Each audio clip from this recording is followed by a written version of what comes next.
welcome to the central defender prospect. Okay, central defenders are recognized by number 4 and number 5 on the field of play. Okay, so in this one I'm going to be breaking down how to become a great center defender or world class. Okay, you obviously need to have some great individual qualities, including things like positional awareness, mental concentration, and motivation to play against great offensive players. Okay, because your job as a defender is to not allow goals. Obviously, on the defensive side, and stay organized.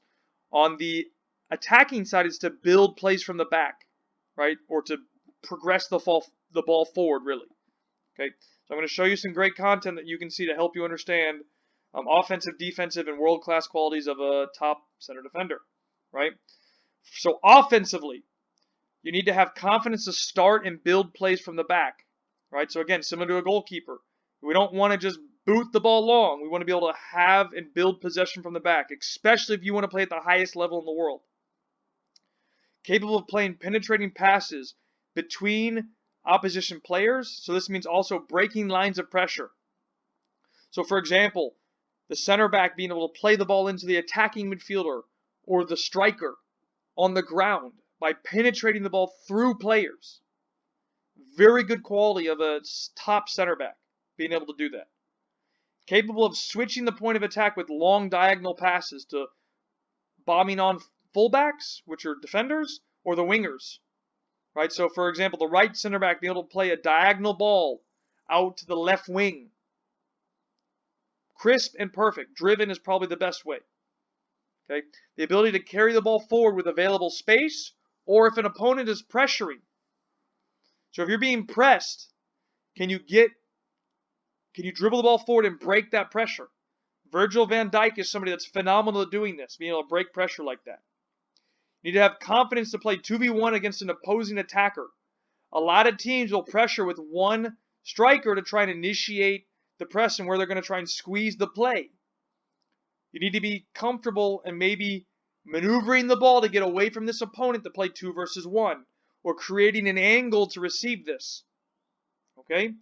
Number 6, patience with build-up play to find the right moment to attack.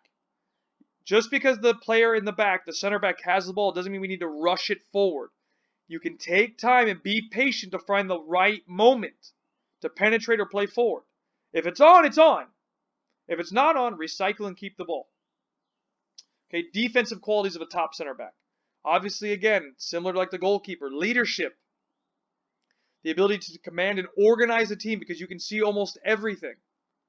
You need to be tactically aware, capable of intercepting and reading situations or passes. Right, moving into specific positions to read the danger. You need to know when to drop the defensive line and when to step forward. Right, so if the opponent's looking to play a long ball, the line should drop. If they're dribbling backwards towards their goal, the line should step forward, for example. Right? You need to know when to press and when to keep shape. Right? When we press, we try to encourage the team to kind of go all out, and that's everybody stepping higher to intercept, to win the ball. It's a team effort. That includes the center back stepping up, so they're not just going to keep defensive shape, they're going to step higher to pressure. They need to be capable of battling with strong central forwards and runners. Right? Players are going to run into their zone because they're trying to score. You need to be capable of battling with them, winning your duels, and dealing with the situations. Aerial threat, capable of winning headers inside the box to eliminate danger, and on the flip side, being able to get into the opponent's box from set pieces, corner kicks to win headers to score goals. Right? You need to be a threat, at least try to. Also need the ability to track and follow the runs of opponents. Right?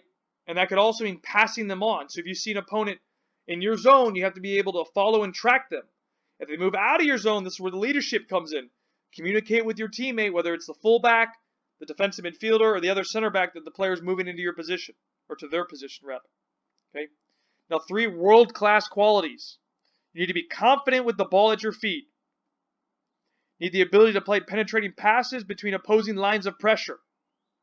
And in my opinion, you need to be a commanding presence, an organizer, and a leader. Now, these are my 3 world-class qualities. You can see here I didn't include a defending one except for commanding presence. Okay? That's because I like to play active attacking style of play. Now, of course, you need to be or have high-level defensive abilities to be world-class, right? Don't get me wrong, but these are the three that, in my opinion, can help set you apart to be a top center back. Now, how to become a smart center back? What I've done here is I found another video. I'm going to leave an external link for you, and that you can watch to follow. And it's about Virgil van Dijk and how he's a great central defender, right? And how he's got to the highest level of the game. So this video is going to show you different clips, and it's a great extra resource for you to go through. Okay, so I hope you enjoy this. Hope you learned something from this video, and I will see you in the next one.